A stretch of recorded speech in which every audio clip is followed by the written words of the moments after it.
نحمده ونصلي ونسلم على رسوله النبي الأمين الحنين الكريم الرؤوف الرحيم. أما بعد فأعوذ بالله من الشيطان الرجيم. بسم الله الرحمن الرحيم. يا أهل الكتاب قد جاءكم رسولنا يبين لكم كثيرا مما كنتم تخفون من الكتاب ويعفو عن كثير. قد جاءكم من الله نور وكتاب مبين. صدق الله مولانا العظيم. مولاي صل وسلم دائما أبدا على حبيبك خير الخلق كلهم. قابل تکریم علماء کرام، ثنا خانان شیریں بیاں اور اس سالانہ محفل میلاد مصطفیٰ صلی اللہ علیہ وآلہ وسلم میں تشریف لانے والے جملہ دوستان محترم، سامعین محترم، اللہ پاک کا جتنا شکر ادا کریں کم ہے، جس مالک نے ہمیں حضور نبی کریم علیہ السلام کا امتی ہونے اور امتی ہو کر ذکر مصطفیٰ کرنے کی توفیق عطا فرمائی. بے پناہ درود و سلام حضور تاجدار کائنات صلی اللہ علیہ وآلہ وسلم پر اور آپ کی جمیع آل پاک پر، جن کے توسل اور جن کے تصدق سے اللہ پاک نے ہمیں نعمت ایمان عطا فرمائی. یہ تھوڑی آئس کھولیں، تھوڑی سی آئس اس کی اور بیس بھی تھوڑی کھولیں کہ آواز کھینچ رہے گی.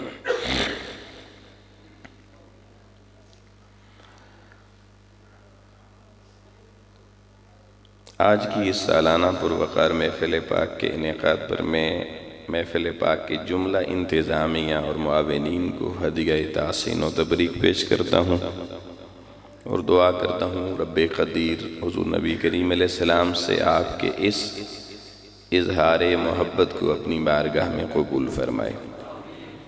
دوستان محترم، بلا تمہید گفتگو کا آغاز کر رہا ہوں، لیکن اس بنیادی بات کے ساتھ کہ اللہ رسول کے دربار میں آ کر خالی پلٹ جانا یہ بد نصیبی ہوتی ہے بہت بڑی. بہت سے لوگ آتے ہیں محفلوں میں، جیسے آتے ہیں ویسے ہی واپس چلے جاتے ہیں. کوئی یہاں بیٹھ کے بھی گپ شپ لگا کے چلے جاتے ہیں. جیسے ابھی بھی اگر آپ باہر سین میں دیکھیں تو بہت سے احباب بیٹھے ہیں، گپ شپ میں مصروف ہیں. انہیں نہیں پتہ یہ اللہ کا گھر ہے، یہاں کوئی محفل ہو رہی ہے، حضور کا میلاد ہو رہا ہے، اس کا ادب کیا ہے، تقاضے کیا ہیں. وہ بظاہر خانہ خدا میں بیٹھے ہیں، لیکن وہ محفل سے کچھ لے کر نہیں، گناہگار ہو کے جائیں گے.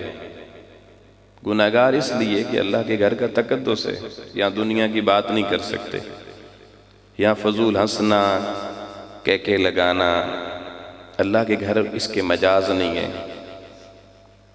مسجد اللہ کا گھر ہے. جب آپ کسی کے گھر میں جاتے ہیں تو اگلے کی بات سنتے ہیں وہ کیا کہہ رہا ہے. دنیا داری کا بھی تقاضا، آپ کسی کے گھر جائیں تو وہاں آپ جا کر وہ بچہ بھی ساتھ نہیں لے کے جاتے جو ایسی حرکت کرے جس سے اگلے کے اوپر کوئی غلط اثر پڑے. تو یہ اللہ کا گھر ہے.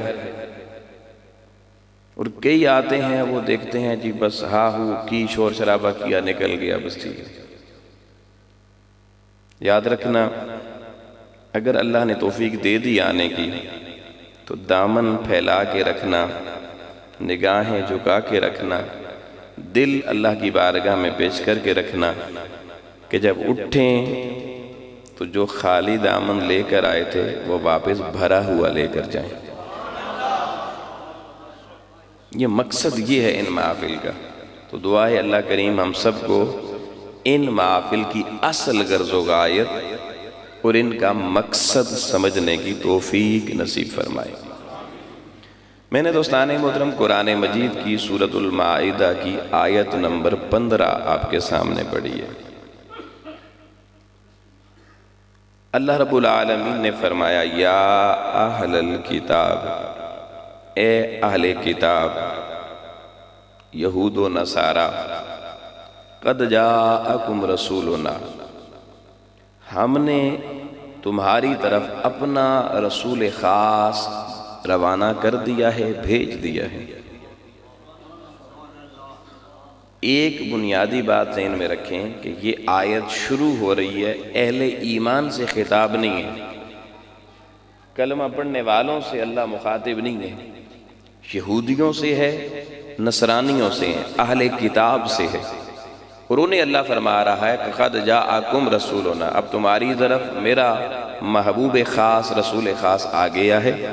کیوں آیا ہے؟ یبین لکم کثیرا مما کنتم تخفون من الکتاب، کہ تمہارے پاس بھی کتابیں تھیں، یہودیوں کے پاس تورات تھی، نصرانیوں کے پاس انجیل تھی، فرمایا تمہارے پاس جو جو کتاب تھی اس میں بھی میرے محبوب کے تذکرے تھے، میرے محبوب کی شانیں اس میں بھی لکھی ہوئی تھیں، میں نے اپنے محبوب کا مقام ان کتابوں میں بھی ذکر کیا تھا۔ مگر اللہ فرما رہا ہے یہ یہودیوں کا طریقہ تھا، عیسائیوں کا طریقہ تھا کہ جب ان کی کتاب میں رسول کائنات محبوب خدا کی بات آتی وہ اس پہ ہاتھ رکھ کے لوگوں سے چھپا دیتے تھے، لوگوں کو نہ دیکھنے دیتے نہ پڑھ کے حضور کی شان بتاتے تھے، یعنی انہیں اللہ کی شان سے اختلاف نہیں تھا، مصطفیٰ کی شان سے اختلاف تھا۔ حضور کی شان یہودیوں کو اچھی نہیں لگتی تھی، عیسائیوں کو بھی اچھی نہیں لگتی تھی، تو اللہ پاک نے فرمایا اب تمہارا دور چلا گیا، تمہاری کتابیں ہم نے بند کر دی ہیں، اب ہم نے اس رسول کی ولادت اور میلاد اس دنیا میں کر دیا ہے، جو کچھ تم چھپاتے تھے آقا سب کچھ بتانے آ گئے ہیں، حضور بتانے آ گئے ہیں۔ لیکن فرمایا اس میرے محبوب کی لوگوں شانیں اتنی زیادہ، حضور علیہ السلام کی عظمتیں اتنی زیادہ ہیں کہ اللہ فرماتا ہے کہ حضور تمہیں دکھاتے رہیں بتاتے رہیں، پھر بھی تم تک میرے محبوب کی نہ ساری شانیں پہنچ سکتی ہیں نہ ساری رفتیں پہنچ سکتی ہیں۔ حضور بہت کچھ تمہیں دکھا بھی دیں گے بتا بھی دیں گے، مگر فرمایا پھر بھی یہ نہ سمجھنا ہمیں حضور کا سارا مقام سمجھ میں آ گیا۔ فرمایا وَيَعْفُو عَنْ كَثِيرٍ، کثیر تعداد میں میرے محبوب کی شانیں پھر بھی تمہاری آنکھوں سے اوجل رہیں گی۔ کیوں؟ اس لیے کہ میرا مصطفیٰ اتنا بڑا ہے کہ لوگوں کی سمجھ میں آ ہی نہیں سکتا۔ تمہاری سمجھ چھوٹی ہے، میرے محبوب کی شان و مقام بڑا ہے۔ اب اتنی بات کر کے کہ اے یہود و نصارہ، میں نے وہ پیغمبر اکرم بھیج دیا جس کی شانیں تم اپنی کتاب میں چھپاتے تھے، اب وہ اپنی شانیں بتانے آ گیا ہے، لیکن ساری شانیں پھر بھی زمانے کو نہیں پتہ چلیں گی، کیونکہ محبوب ہے بہت بڑا، محبوب کی شان ہے بڑی بلند۔ اتنی بات کر کے اب فرمایا قد جاءکم من اللہ نور و کتاب مبین، جان لو سارے زمانے والو، یہ جو بندوں کی طرف اللہ کی بارگاہ سے میلاد جس کا ہوا ہے، جو محبوب کائنات جو حبیب رب الرحمن آیا ہے، وہ آنے والا تمہارے لیے نور بن کر آیا ہے اور نوری کتاب لے کر آیا ہے۔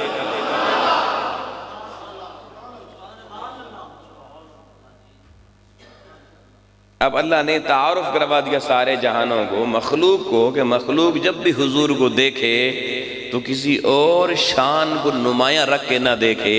من اللہ نور، فرمایا اللہ کی طرف سے ہم نے محبوب کو جو شان تمہارے درمیان دے کر بھیجا ہے وہ شان ہے نور۔ کیا ہے جی؟ وہ کتاب مبین، اور ایک کھلی واضح کتاب دے کر بھیجا ہے۔ آؤ دوستان محترم، اس آیت نے ایک بڑا بنیادی مسئلہ حل کر دیا۔ وہ کیا؟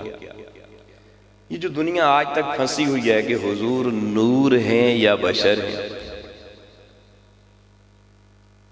حقیقت تو یہ ہے کہ حضور نور بھی ہیں، حضور بشر بھی ہیں۔ یہ دونوں حضور کی شانیں ہیں، دونوں حضور کی، ماننا دونوں شانوں کو ہے، ماننا دونوں شانوں کو ہے، مگر زور کس پہ دینا ہے؟ بتانا کون سی شان ہے؟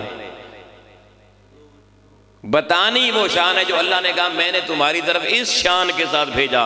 فرمایا قد جاءکم من اللہ نور، جب زمانے کو بتانے کی بات آئے تو مصطفیٰ کی بشریت نہ بتانا، یہ بتانا سونا نور بن کر آیا، سونا نور بن گیا ہے۔ اور اب جو حضور علیہ السلام کے نور پر اعتراض کرے گا، حضور علیہ السلام کو نور نہیں مانے گا، آیت بتا رہی ہے کہ یہ خطاب انہی سے ہے، یہ نور والی آیت انہی کے لیے آئی ہے جو مصطفیٰ کو نور نہیں مانتے تھے۔ وہ کون ہے؟ اہل الکتاب، یا اہل الکتاب، یہ نہیں کہا یا ایھا الذین آمنوا، ایمان والوں سے خطاب ہی نہیں ہے۔ تو لاؤ لوگوں، اللہ نے یا اہل الکتاب کہہ کے آیت کا عنوان شروع کر کے قیامت تک آنے والی نسل انسانیت کو پیغام دے دیا کہ سنو، میرے محبوب محمد عربی کی شان چھپانے والے اور آپ کو نور نہ سمجھنے والے، اے مسلمانوں تمہاری صفوں میں شامل نہیں ہو سکتے۔ جو حضور کو نور نہ مانے، سمجھ جایا کرو یا یہ یہودی ہے یا نصرانی ہے۔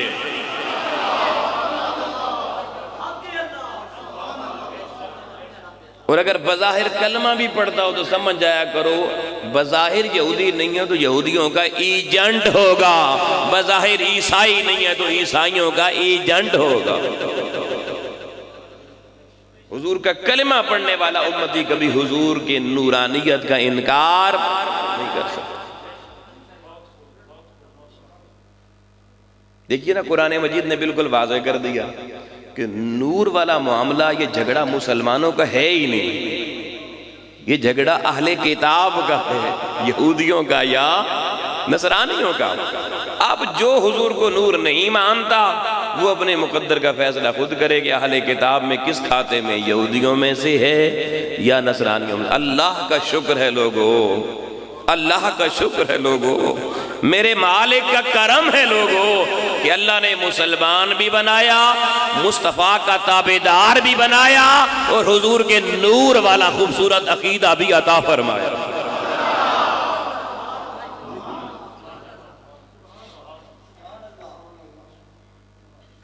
یہ پہلی بنیادی بات ذہن میں رکھیں تاکہ عقیدے کے جھگڑے ختم ہو جائیں۔ اور یہ جو روز رولا پڑا ہوا ہے جناب، ہر جگہ لوگ بیٹھے ہوئے ہیں جی حضور نور ہیں یا بشر ہیں، بتائیں جی۔ پھر اب سوشل میڈیا کا دور ہے، موبائل ہر بچے کے پاس ہے، تو اب پہلے تو چلیں کسی مسجد میں جا کے سنتے تھے تو پھر کوئی بات سمجھ میں آتی تھی یا بگڑتی تھی، اب گھر میں رات کو رضائی میں بیٹھے ہوئے جناب انگلیاں چل رہی ہیں، عقیدے خراب ہو رہے ہیں۔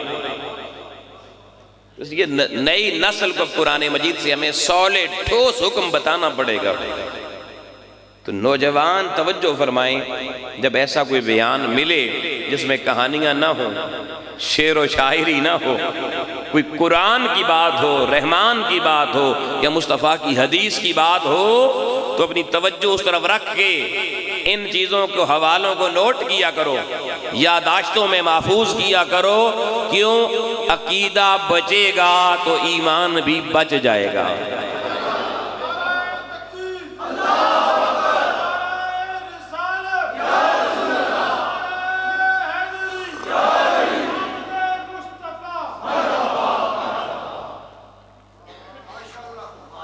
آؤ دوستان محترم، اللہ تعالیٰ نے یہ جو آخری جملہ بولا یہ بڑا لائق توجہ ہے، یہ تھوڑا اور سمجھتے ہیں۔ قد جاءکم، کم جمع کا صیغہ ہے، ساری انسانیت کو کہا کہ تمہاری طرف آیا ہے،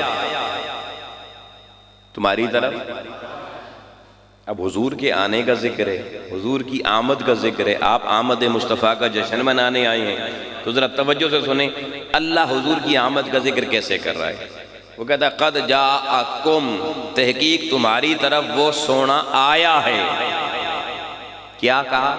آیا ہے۔ اس لفظ کو یاد رکھیں، کیا آیا ہے۔ آپ مجھے بتائیں آپ اس محفل میں آئے ہیں یا نہیں آئے ہوئے ہیں؟ یقین ہے آپ کو؟ اب جو بندہ کہتا ہے میں آیا ہوا ہوں، اس کا معنی یہ ہے وہ پہلے کہیں پر تھا تب یہاں پر آیا ہے۔ اگر پہلے کہیں پر نہ ہوتا تو یہاں پر بھی نہ آتا۔ اب یہ کہنا کہ یہ آیا ہے، آپ کہیں جی پروفیسر صاحب آئے ہیں خطاب کرنے، تو بھئی پروفیسر صاحب کہیں پر تھے تب یہاں پر آئے ہیں، نہ ہوتے تو نہ آ سکتے۔ آؤ دوستان محترم، آنا اس بات کی علامت ہوتا ہے کہ آنے والا پہلے کہیں پر تھا۔ اب آپ سے پوچھیں آپ کہاں تھے، آپ کہیں گے ہم گھر میں تھے، دکان پر تھے، بازار میں تھے، کہیں موجود تھے، پھر وہاں سے چلے محفل میں آ گئے۔ آؤ اللہ کریم نے سورہ مائدہ کی اس آیت نمبر 15 میں قیامت تک آنے والی انسانیت کو صدا لگا کے عقیدے کا رخ روشن کر کے حکم دیا، بتایا قد جاءکم من اللہ، محبوب تمہارے درمیان پیدا نہیں ہوئے، تمہارے درمیان آمنہ کی گود سے میرے محبوب کی ابتدا نہیں ہوئی۔ جاءکم من اللہ، آنے والا آیا ہے۔ مولا کہاں سے آیا ہے؟ کہا من اللہ، اللہ کے پاس سے چل کے تمہارے پاس آ گیا ہے۔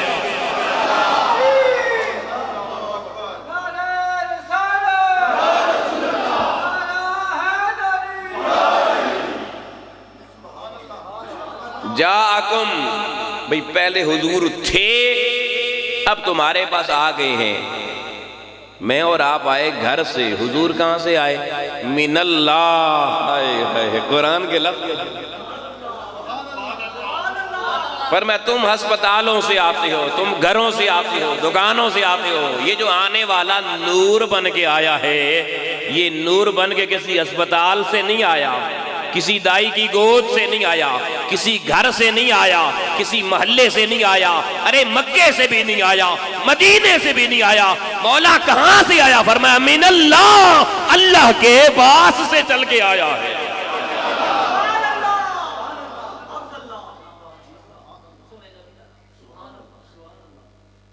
حضور نور بن کے کہاں سے آئے؟ اللہ کے پاس۔ اب اللہ کے پاس حضور کب سے تھے؟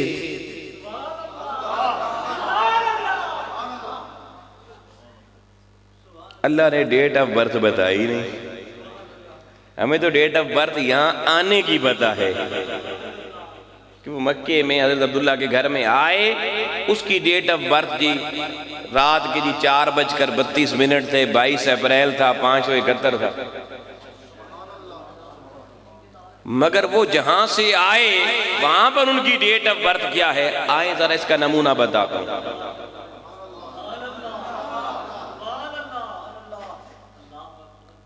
آقا نبی کریم علیہ السلام نے ایک دن حضرت جبرائیل امین سے پوچھا، جبریل بتا تیری عمر کتنی ہے؟ اپنی ڈیٹ آف برتھ بتا۔ تو جبریل نے کہا سونیا مجھے تو نہیں معلوم میں کب سے ہوں، اتنا پرانا ہوں، اتنا پرانا کہ مجھے اپنی ڈیٹ آف برتھ کا ہی نہیں پتا۔ یہاں پہ بھی جو بندہ پرانا کوئی 100 سال کا بابا اس سے پوچھیں بھئی اب کب پیدا ہوئے، کہتے ہیں یاد کو نہیں، بس اتنا پتا ہے انگریزاں دا دور سے، شناختی کارڈ پہ بھی صحیح نہیں لکھا ہوا ہوگا، اندازے سے لکھا ہوا ہوگا۔ تو جبریل کہنے لگا سونیا مجھے تو نہیں معلوم میں کب سے ہوں۔ آقا علیہ السلام نے کہا جبریل کوئی اندازہ تو ہوگا نا، کوئی اندازہ ہی بتا دے تو کتنا کہ پرانا ہے۔ اب جبریل کا ذرا جواب سننا۔ جبریل امین حضور کی بارگاہ میں عرض کرتے ہیں انا غیرہ فی الحجاب رابح، کہ اللہ کریم کی وحدانیت کے بڑے حجاب ہیں. اللہ کی ذات نے اپنے اور مخلوق کے درمیان کروڑوں لاکھوں حجابات رکھے ہوئے ہیں. تو جبریل کہتا ہے اللہ کے حجابات اکبر میں سے جو چوتھا حجاب، چوتھا پردہ تھا نا، سونے انا غیرہ فی الحجاب رابع نجمن یطلع، اس چوتھے حجاب باری تعالیٰ پر ایک ستارہ چمکا کرتا تھا. نجمن یطلع، ایک ستارہ چمکتا تھا. فی کل سبعین الف سنۃ مرہ، فرمایا سونیا وہ جو ستارہ اللہ کے چوتھے نوری حجاب پر چمکتا تھا وہ ہر 70,000 سال کے بعد چمکتا تھا. اور میرے محبوب میں نے اللہ کے چوتھے حجاب پر اس ستارے کو اپنی آنکھوں سے 72,000 مرتبہ چمکتے ہوئے خود دیکھا ہے. خود دیکھا ہے. وہ ستارہ چمکتا 70,000 سال کے بعد ہے، اور چمکتا زمین پر نہیں، اس آسمان پہ نہیں، اللہ کے چوتھے حجاب پر 70,000 سال کے بعد چمکتا ہے. اور جبریل کہتا ہے میں نے دیکھا کتنی بار ہے؟ 72,000 مرتبہ دیکھا ہے. آؤ لوگو، جبریل نے جب اتنی پرانی بات کی تو جبریل کا خیال تھا کہ حضور سن کے نا حیران ہو جائیں گے، جبریل اتنا پرانا ہے. مگر جبریل نے یوں دیکھا تو میرے محبوب مسکرا رہے تھے. حضور مسکرا رہے تھے. اس نے کہا سونے میں نے تو بڑی پرانی بات کی ہے، آپ حیران نہیں ہوئے، متعجب نہیں ہوئے، آپ مسکرا رہے ہیں. حضور پھر مسکرائے، کہا جبریل یاد ہے وہ ستارہ کیسا تھا؟ جی سونیا بالکل یاد ہے، کیونکہ میں نے 72,000 مرتبہ دیکھا ہے. جو چیز 72,000 مرتبہ دیکھی جائے وہ بھولتی نہیں ہے. آؤ لوگو، میرے کریم آقا نے اپنے سر پہ دستار سجائی ہوئی تھی، آقا کے ماتھے تک دستار آئی ہوئی تھی. حدیث میں آتا ہے آقا نے دستار تھوڑی پیچھے کی، پیچھے کر کے یوں ہاتھ مار کے کہا جبریل ذرا ادھر دیکھ. جبریل نے چہرہ مصطفیٰ دیکھا، فرمایا انا ذالک الکوکب، دیکھ وہ ستارہ میں محمد مصطفیٰ ہوں.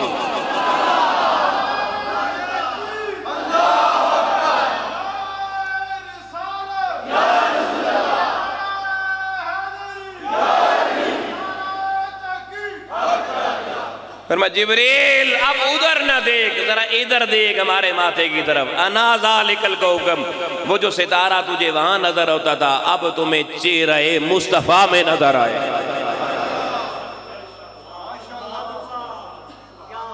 آؤ دوستان محترم، جبریل کہتا ہے مجھے میری عمر کا اندازہ نہیں ہے، ستارہ چوتھے حجاب پہ چمکتا ہے 70,000 سال کے بعد، 72,000 دفعہ دیکھا ہے.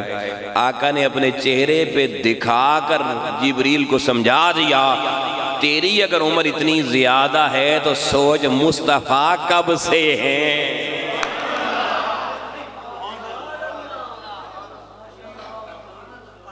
سوچ کہ حضور کب سے ہیں، کب سے ہیں. من اللہ، اللہ جانتا ہے کب سے. صرف ہمارے پاس اللہ نے بھیجا، روانہ کیا. اب آپ پورے قرآن مجید کو دیکھیں. آپ کو میں ایک حیران کن قرآن پاک سے تحقیق بتا رہا ہوں. پورے قرآن میں اللہ نے جہاں پہ بھی محبوب کے آنے کا ذکر کیا نا بندوں کی طرف، تو آیات کس طرح کی ہیں؟ قد جاءکم رسولنا، ہمارا رسول آیا. قد جاءکم من اللہ نور، ہماری طرف سے آنے والا نور آیا. قد جاءکم برہان من ربکم، تمہارے پاس اللہ کے ہونے کی دلیل مصطفیٰ بن کر آ گئے. اللہ کی دلیل حضور بن کر آ گئے. پورا قرآن الف لام میم الحمد سے لے کر والناس تک پڑھیے، کسی ایک آیت میں بھی مجھے کوئی دکھا دے، میں چیلنجیبل بات کہہ رہا ہوں، پوری ذمہ داری سے کہہ رہا ہوں، پورے تیقن سے کہہ رہا ہوں، پوری تحقیق سے ڈاکٹر طاہر القادری کا یہ ادنا شاگرد یہ بات کر رہا ہے۔ پورے قرآن میں 6666 آیتیں اٹھا کے دیکھیے، کوئی ایک آیت نکال کے دیں جس پہ حضور کے آنے کا ذکر ہو اور اللہ نے یہ کہا ہو کہ میں نے بندہ بھیجا ہے، میں نے بشر بھیجا ہے۔ پورے قرآن میں ایک آیت بھی حضور کو عبد کہہ کے، بشر کہہ کے اللہ نے کہا ہو کہ میں نے تمہاری طرف جو بھیجا ہے نا وہ آنے والا عبد ہے، بندہ ہے، وہ آنے والا بشر ہے۔ آؤ لوگو، ذمہ داری سے جملہ کہہ دیا، آج بھی ذمہ دار یہاں پر، مرتے دم تک ذمہ دار۔ اب جب ہم نے قرآن پڑھا تو ایک آیت ہمیں ملی، مگر وہ آیت آنے والی نہیں، یہاں سے جانے والی آیت ہے اوپر، من اللہ، اللہ کی طرف جانے آنے والی ساری آیتوں میں اس نے کہا میری دلیل بن کر آ گیا، میرا رسول بن کر آ گیا، میری طرف سے نور بن کر آ گیا۔ لیکن جب زمین سے اس نے چاہا کہ محبوب آ واپس میرے حریم ناز میں معراج کی شب، اب قرآن کہتا ہے سبحان الذی اسری بعبدہ، اب نور نہیں کہا، اب رسول نہیں کہا، اب نبی نہیں کہا، اب دلیل نہیں کہا، اب کہا کہ زمین سے اٹھ کر میری طرف سیر کے لیے آنے والا میرا بندہ ہے۔ یا اللہ، حضور کی ذات ایک ہے، تیری طرف سے آئے تو بندہ نہ کہے، تو بشر نہ کہے، تو نور کہے، دلیل کہے، رسول کہے، لیکن جب یہاں سے ادھر بلائے اب کہے بندہ ہے، تو نے ٹائٹل بدل دیا۔ آتے ہوئے ٹائٹل اور ہے، جاتے ہوئے ٹائٹل اور ہے، ذات ایک ہے، یہ ٹائٹل بدل کیوں گئے؟ اس نے کہا نادانوں، یہی بات تو سمجھانی تھی جو تمہارے مولویوں کو سمجھ نہیں آئی، نادان مولویوں کو سمجھ نہیں آئی۔ کیا؟ وہ کہتا ہے مجھے پتا تھا تمہارے اندر میرے محبوب کو برداشت لوگ نہیں کریں گے، بڑے رولے ہوں گے، یہ جھگڑے کریں گے نور اور بشر کے، یہ بندہ ہماری طرح کا بندہ ہے، اس کی جب ہم نے تمہاری طرف بھیجنے کی بات کی، بندہ کہا ہی نہیں، بشر کہا ہی نہیں، تاکہ تمہیں یہ سمجھ آئے کہ تمہاری طرف جو آیا ہے اس کی شان ہے نور، تمہارا عقیدہ خراب نہ ہو جائے، کہ اپنے جیسا نہ سمجھ لو۔ لیکن جب ہم نے محبوب کو اپنی طرف بلایا، بعبدہ، بندہ اس لیے کہا کہ اب رب کی عقیدے میں تو کوئی فرق آنا نہیں تھا، سو جب میری طرف آئے تو بندہ کہوں گا، جب تمہاری طرف جائیں تو نور کہوں گا۔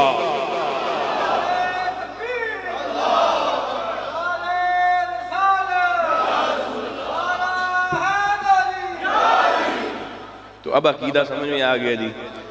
اب حضور ہماری طرف آئے، آمد مصطفیٰ کہتے ہیں نا، مرحبا مرحبا، آنے کی بات کرتے ہیں۔ تو بابا ہم تو میلاد منا کر آنے کی بات کرتے ہیں، تو میلاد کے جلسے میں حضور کے بشر ہونے کی بات نہیں کرتے، آنے والی صفت نور کا بیان کرتے ہیں، زمانے کو پتہ چل جائے حضور اللہ کے بندے ہیں، مگر ہماری طرف جب بھیجا میلاد کی صورت میں تو کہا قد جاءکم من اللہ نور، تمہاری نظر حضور کی نورانیت پہ رہنی چاہیے، مسئلے حل ہو جائے۔ دیکھیں جی، میں نے کوئی آپ کو شعر بھی نہیں سنایا، کہانی بھی نہیں سنائی، لطیفہ بھی نہیں سنایا، اللہ کا قرآن سنایا۔ اب توجہ رکھیں، یہ جو نور ہوتا ہے نا دوستان محترم، اس نور کی ویسے تو بے شمار ایک قسم ہیں، لیکن دو موٹی موٹی قسمیں ہیں نور کی۔ کتنی؟ دو موٹی قسمیں۔ ایک ہوتا ہے نور حسی، نور حسی، ایک ہوتا ہے نور مانوی۔ یہ دو لفظ تھوڑے سے مشکل ہیں پر یاد ہو جائیں گے انشاءاللہ، بھولیں گے نہیں۔ ایک نور حسی، حسی جو ہے نا یہ حس سے ہے، حس، اور حس کہتے ہیں جو چیز محسوس ہو، جو چیز، جس چیز کو ہمارے جسم میں 5 حواس سے کھمتا ہے، حس کی جمع حواس۔ یہ دیکھیں نا، آنکھ دیکھنا اس سے محسوس ہوتا ہے، کان سے سننا محسوس ہوتا ہے، زبان سے چکھنا محسوس ہوتا ہے، ناک سے سونگھنا محسوس ہوتا ہے، ادھر ٹچ کریں جلد پر تو یہ احساس ہوتا ہے، محسوس ہوتا ہے کوئی بندہ یہاں چھو رہا ہے، چھونے کا احساس۔ یہ 5 ہمارے حواس خمسہ ہیں۔ تو جو چیز حواس میں آ جائے اس کو کہتے ہیں حسی۔ کیا کہتے ہیں جی؟ تو ایک نور ہوتا ہے نور حسی، ایک ہوتا ہے نور مانوی، جو معنی کے طور پر تو نور ہی ہوتا ہے مگر حس میں نہیں آتا، فہم میں نہیں آتا، ادراک میں نہیں آتا، دیکھا نہیں جا سکتا۔ اب ان کا ذرا فرق سمجھ دیں۔ دیکھیں اس وقت باہر سورج چمک رہا ہے، دھوپ نکلی ہوئی ہے، تو سورج دیکھیں روشن ہوا تو سورج کا نور زمین پر آیا، ہر آنکھ کو نظر آ رہا ہے۔ اس کا مطلب ہے کہ جو سورج کا نور ہے یہ نور حسی ہے۔ کون سا ہے جی؟ نور حسی۔ یہ دیکھیں اندر لائٹیں جل رہی ہیں، بلب جل رہے ہیں، یہ ویڈیو کے اوپر ایک لائٹ لگی ہوئی ہے، بڑی تیز روشنی آ رہی ہے، ان سب لائٹوں سے دیکھیں پورا ہال روشن ہے، روشن ہے نا؟ یہ نور نور حسی ہے، محسوس کر رہے ہیں ہم سارے، آپ بھی کر رہے ہیں، پکی بات ہے؟ چلو تو نور حسی وہ جو محسوس کیا جا سکے، یہ نور سمجھ میں آ گیا۔ یہ ایک ہوتا نور مانوی جو محسوس نہیں ہوتا مگر ہوتا نور ہے۔ اب مجھے بتائیے جو اللہ کا قرآن ہے، قرآن یہ نور ہے یا نہیں؟ نور ہے نا؟ قرآن اللہ کا نور ہے۔ اس پہ تو ان کا بھی عقیدہ ہے جو حضور کو نور نہیں مانتے، وہ کہتے ہیں بھی قرآن نور ہے، حضور معاذ اللہ نور نہیں ہے۔ تو قرآن نور ہے مگر قرآن رات کو اندھیرے میں کھولیں کمرہ روشن ہوتا ہے؟ نہیں نہ ہوتا۔ تو قرآن نور ہے لیکن نور حسی نہیں ہے، نور مانوی ہے، نور مانوی۔ اب نور مانوی بھی سمجھ میں آ گیا۔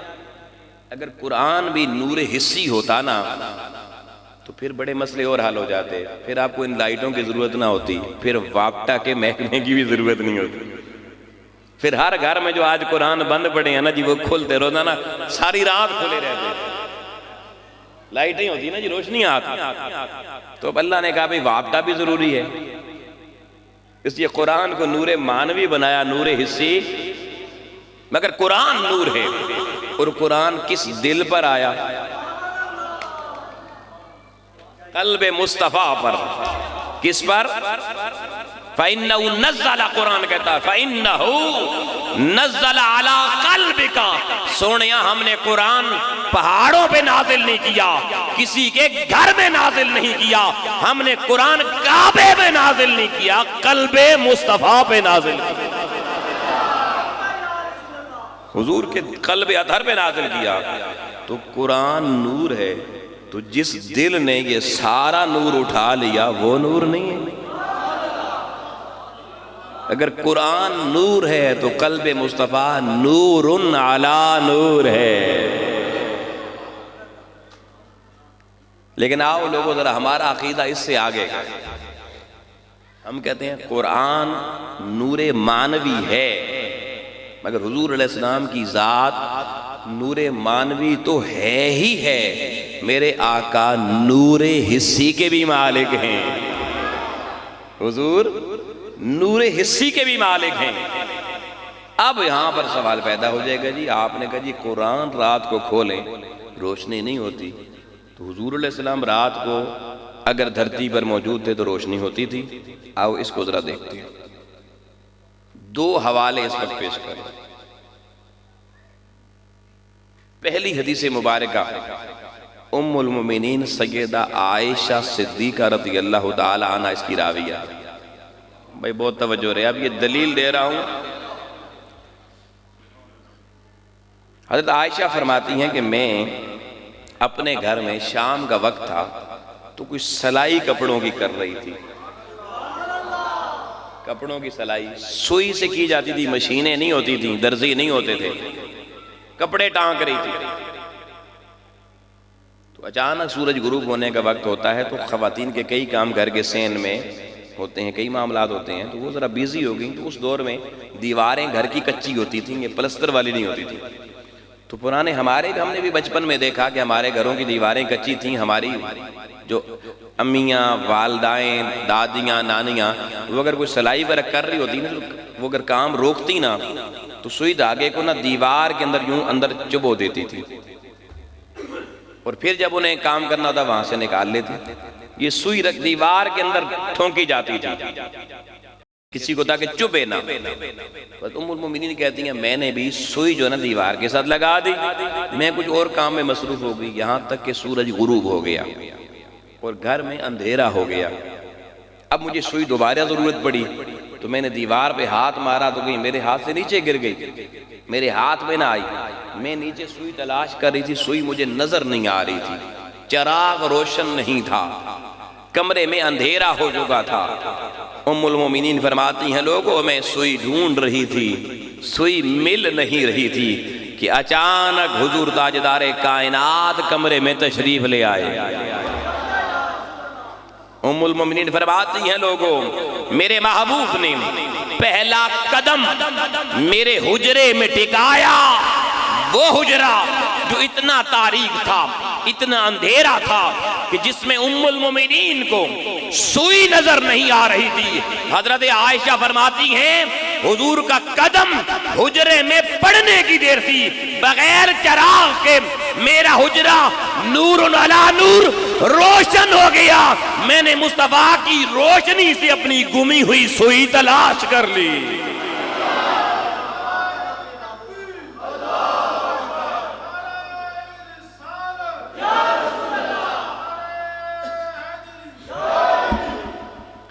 اتنی روشنی کی باریک سوئی نظر آ گئی.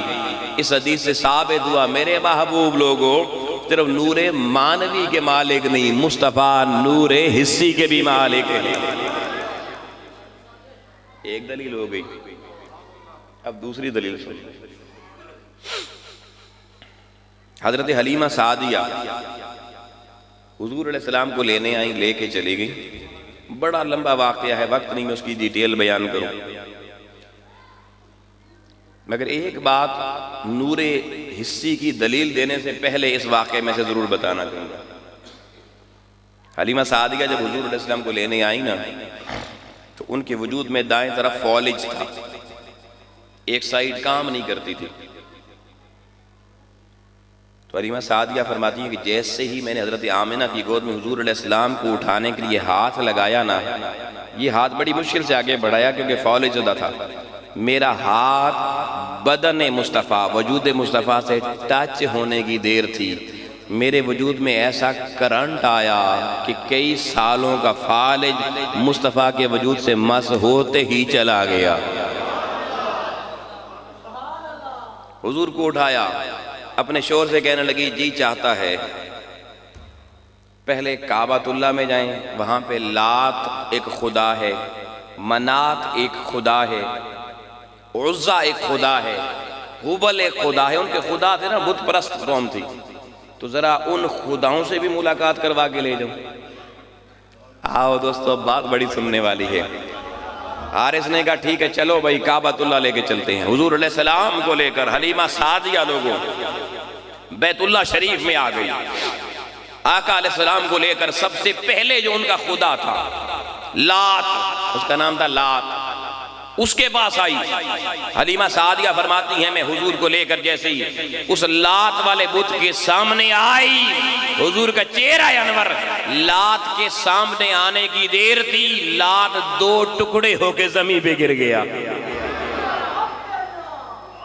کہتی ہے میں آگے بڑھی، منات کے پاس گئی، منات کے سامنے جب چہرہ مصطفیٰ منات کے سامنے گیا، منات کی کھوپڑی بھی ٹوٹ کے زمین پہ گر گئی. میں عزا کے پاس گئی، عزا بھی زمین پہ گر گیا. میں سب سے بڑے خدا بت حبل کے پاس گئی، بس آقا سامنے ہوتے گئے، حبل بھی ٹوٹ کے مصطفیٰ کے قدموں میں گر چکا تھا. میں حیران ہوئی انہیں کیا ہو گیا ہے، ہمارے خداؤں کو کیا ہو گیا ہے. تو میں نے چاہا چلو چھوڑو ان کو، میں ذرا کعبے کا طواف ہی کر لیتی ہوں. اب طواف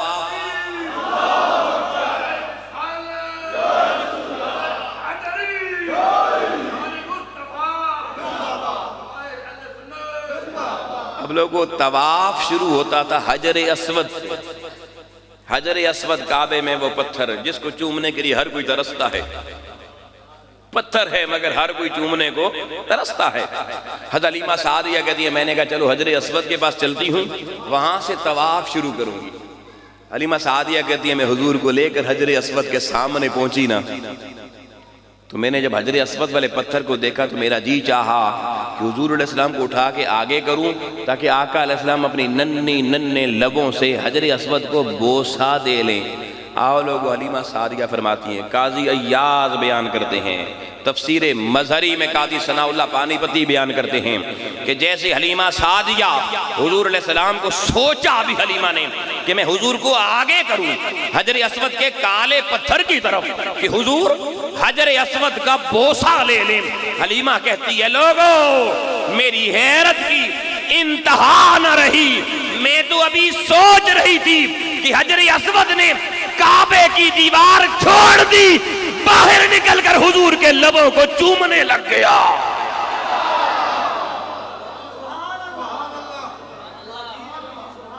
کہتی ہے میں سوچتی رہ گئی، پتھر ہے بے جان چیز ہے مگر اس نے کعبے کی دیوار کو چھوڑ دیا، حضور علیہ السلام کو چومنے لگ گیا۔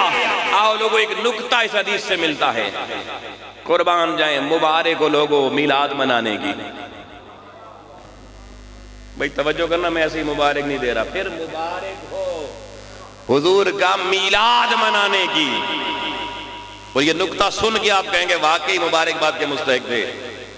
طاہر بھائی کو دعا دیتا ہوں، منہاج القرآن کے صدر ہمارے دولدالہ کے، ان کے وسیلے سے میں آپ کے سامنے بیٹھا اور آج وہ بات بتا رہا ہوں۔ ساری زندگی جب جب سوچیں گے جی خوش ہوتا رہے گا، طبیعت جھومتی رہے گی، دل مسکراتا رہے گا۔ آؤ لوگو، حجر اسود اللہ کے گھر میں لگا ہوا جنتی پتھر ہے جو آدم علیہ السلام لے کر آئے تھے۔ جب حضور علیہ السلام کی آمد پہلی بار کعبۃ اللہ میں حلیمہ سعدیہ کی گود میں ہوتی ہے، حجر اسود نے اللہ کے گھر کی دیوار چھوڑ کر باہر نکل کے قیامت تک آنے والوں کو بتا دیا کہ سونے کی جب آمد ہوتی ہے گھروں میں نہیں بیٹھے رہتے، باہر نکل کے حضور کی آمد کا جشن منایا کرتے ہیں۔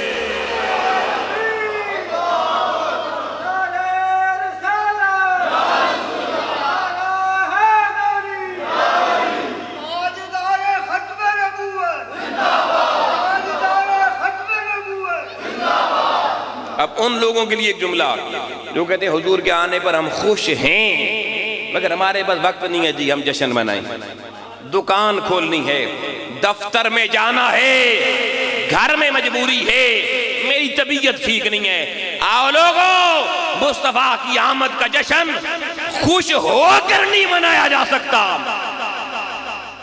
خوشی تو بغیر خرچے کی بھی ہو جاتی ہے نا۔ آپ دفتر میں بیٹھے ہیں، گھر والوں نے فون کیا جی گھر بچہ پیدا ہوا، آپ خوش ہوتے ہیں یا نہیں؟ کوئی خرچہ نہیں۔ اگر اللہ نے قرآن میں کہا فَلْيَفْرَحُوا، محبوب کی آمد پہ خوش نہیں ہونا، خوشی منانی ہے۔ خوشی اب خوش ہوتے ہوئے خرچہ نہیں ہوتا۔ اگر آپ بچے کی خوشی منانا چاہیں اب بغیر خرچے کی منائی جا سکتی ہے، اور اکیلا بندہ خوشی منا سکتا ہے، 4 بندے بھی ہونے چاہیے، خرچہ بھی ہونا چاہیے۔ تو آؤ لوگو، حجر اسود نے کعبے کی دیوار سے نکل کے بتا دیا جب محبوب کی آمد کی بات آئے پھر اپنے گھروں کی دیواریں، دفتروں کی دیواریں، اپنی دکانوں کی دیواریں چھوڑ دیا کرو، جشن منانے والے جہاں ہو وہاں چلے جایا کرو، مصطفیٰ کا جشن منایا کرو۔ یار حجر اسود نے تو کعبہ اللہ کے گھر کی دیوار چھوڑ دی، آپ اپنے گھر کی دیوار نہیں چھوڑ سکتے۔ تو آپ بتائیں جی جو میلاد منانے آ گئے وہ خوش نصیب ہیں یا نہیں؟ اب سنیے جی، حلیمہ سعدیہ حضور کو لے کے چلی گئی اپنے قبیلے میں، بنو سعد میں۔ دوستان محترم، حلیمہ سعدیہ کہتی ہیں میں شام کو گھر پہنچی تو ہمارے گھر میں ایک چراغ تھا جلانے کے لیے، تیل ہی نہیں ہوتا تھا، غریب لوگ تھے، وہ کبھی جلایا ہی نہیں تھا۔ آج جب میں گھر میں داخل ہوئی نا شام کو، تو اب میں نے سوچا بچہ ہے رات کو کیا کروں گی. ہارے سے پوچھا تیل، اس نے کہا تیل تو نہیں ہے. تو کہتی ہے میں نے چراغ توڑ دیا، میں نے کس کی ضرورت ہی نہیں ہے. تھکی ہوئی تھی جلدی سو گئی. کہتی ہے صبح جب اٹھی نا تو میرے دروازہ کھٹکھٹانا شروع ہو گیا. حلیمہ سعدیہ فرماتی ہیں میں دروازے پر گئی، میں نے دروازہ کھولا تو میں بڑی حیران ہوئی کہ میرے محلے کی بنو سعد کی وہ امیر زادیاں جو میرے گھر کی طرف کبھی آنکھ اٹھا کے دیکھتی بھی نہیں تھی، یہ غریب حلیمہ آج میرے دروازے پہ کھڑی ہیں. امیر زادیاں، وڈیرے گھروں کی نواب زادیاں، اور کہتی ہیں حلیمہ جلدی جلدی ہمارے ایک سوال کا جواب دے. میں نے پوچھا کیا سوال ہے؟ حلیمہ فرماتی ہیں وہ آنے والیاں کہنے لگی ہیں حلیمہ تو اتنی غریب تھی، ساری زندگی ہمارے گھروں میں فانوس چراغ جلتے تھے، تیرے گھر میں ہمیشہ اندھیرا رات کو رہتا تھا، بتا کل کون سی چوری کی، کون سا خزانہ چورا کے لائی ہے کہ آج رات ہمارے گھروں کے چراغ بجھ گئے، مگر تیرے گھر میں صرف چراغ جلا نہیں، ایسا جلا کہ ساری رات پورا محلہ روشن رہا، تیرے گھر سے نکلنے والی روشنیاں آسمان تک جا رہی تھیں. جلدی بتا وہ خزانہ کدھر ہے، کہاں سے لائی حلیمہ، اتنی امیر کیسے ہو گئی؟ حلیمہ کہتی ہے میں سمجھ گئی، میں انہیں لے کر میں نے کہا آؤ، میں نے اور تو کوئی خزانہ چوری نہیں کیا، ہاں ایک خزانہ لے کر آئی ہوں، آؤ تمہیں بھی دکھاتی ہوں. حلیمہ کہتی ہے میں محلے کی امیر زادیوں کو لے کر اپنے حجرے میں آئی، سامنے محبوب لیٹے تھے.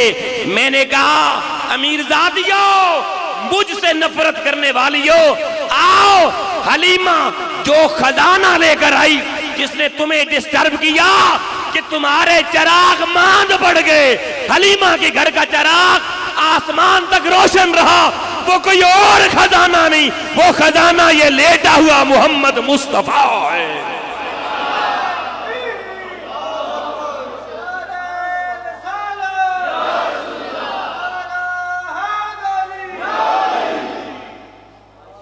فرماتی ہیں یہ خزانہ کوئی اور نہیں، مجھ سے جلنے والیوں کہ حلیمہ بڑی غریب ہے. آج حلیمہ کی عمارت کا خزانہ کوئی اور نہیں، میرے پنگوڑے میں لیٹا محبوب خدا ہے. آؤ لوگوں، اس کو 20 محدثین نے لکھا اس بات کو. اب حلیمہ کے گھر میں وہ جو چراغ جلا، اتنی روشنی ہوئی کہ سارا محلہ روشن ہو گیا اور محلے والیاں چل کے آ گئیں. یہ حلیمہ کے گھر میں تیل والا چراغ تو ٹوٹ چکا تھا، یہ کون سا چراغ تھا؟ یہ میرے مصطفیٰ کا نور مانوی نہیں، نور حصے تھا، نور. اور آخری بات، آقا علیہ السلام کی ایک مجلس تعلیم ہو رہی تھی، بڑی معروف حدیث ہے، دیر تک بات چیت ہوتی رہی. 2 صحابی اٹھے جب رات کو، آدھی رات کے بعد، انہوں نے کہا سونے دیر بڑی ہو گئی ہے، گھر بڑے دور ہیں، باہر اندھیرا بہت ہے، گرمی کا موسم ہے، ڈنگی ڈنگالی کا موسم ہے، سام بچھو بھی راستے میں ہوتے ہیں، دشمن بھی ہوتے ہیں، راستہ بھی نظر نہیں آتا، تو سونے ہمارے پاس تو کوئی لائٹ شیڈ نہیں ہے، کوئی بیٹری ٹارچ نہیں ہے، تو ہم کیسے گھر جائیں؟ آقا علیہ السلام نے لوگوں، ان کے ہاتھ میں ایک چھڑی تھی، چھڑی، ایک لاٹھی، ایک کھونڈی، ایک چھڑی، ایک سٹک تھی. حضور علیہ السلام نے ان کے ہاتھ سے وہ پکڑی. آؤ لوگوں، وہ سٹک، وہ لکڑی کی چھڑی دست مصطفیٰ لگنے کی دیر تھی، بلب کی طرح روشن ہو گئی. حضور نے کہا لے جاؤ، ہم نے چراغ جلا دیا ہے، بغیر تیل ڈالے، بغیر بجلی کا کرنٹ لیے، کرنٹ نور مصطفیٰ کا وجود مصطفیٰ سے ملا، لکڑی کی چھڑی روشن ہو گئی. صحابی چل پڑے، لوگوں جاتے گئے جاتے گئے جاتے گئے، ایک مقام ایسے آیا، اب ایک کا گھر ادھر ہے، دوسرے کا گھر ادھر ہے. اب ایک نے کہا بھئی میں سٹک لے کے جاؤں گا تو یہ کیسے جائے گا؟ دوسرے نے کہا میرا کیا بنے گا؟ وہ تو ایک ہی بندہ لے کے جا سکتا ہے. آؤ، صحابہ کا عقیدہ کتنا پکا تھا.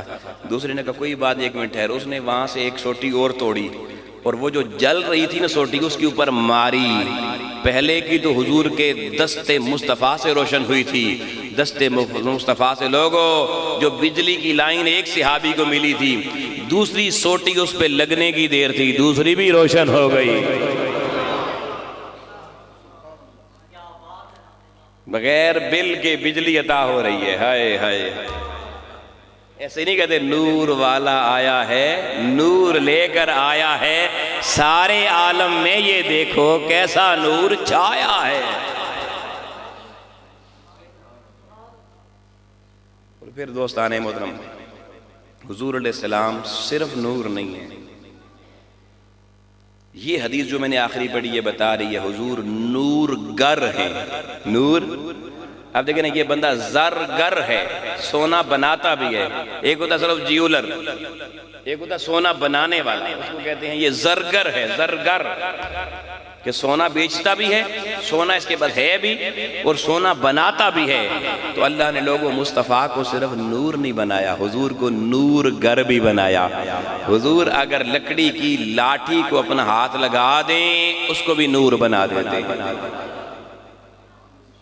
اگر کوئی امتی حضور کی حضوری میں اپنا دل پیش کر دے تو کیا خیال ہے وہ اس دل کو حضور نور نہیں بنا دیں گے؟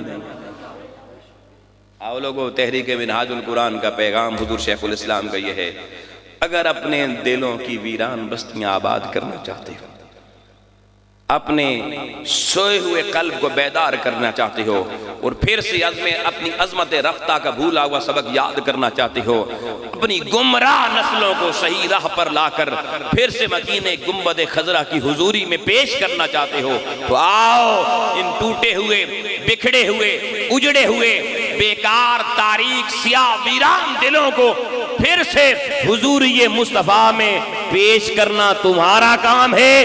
چمکا کے انہیں قبول کرنا محبوب خدا کا کام ہے. دعا ہے اللہ کریم کی ذات ہمارے ویران دلوں کو حضور کے ذکر کا صدقہ پھر سے نور مصطفیٰ کی چمک سے آفتاب و مہتاب کی طرح روشن فرمائے. وآخر دعوانا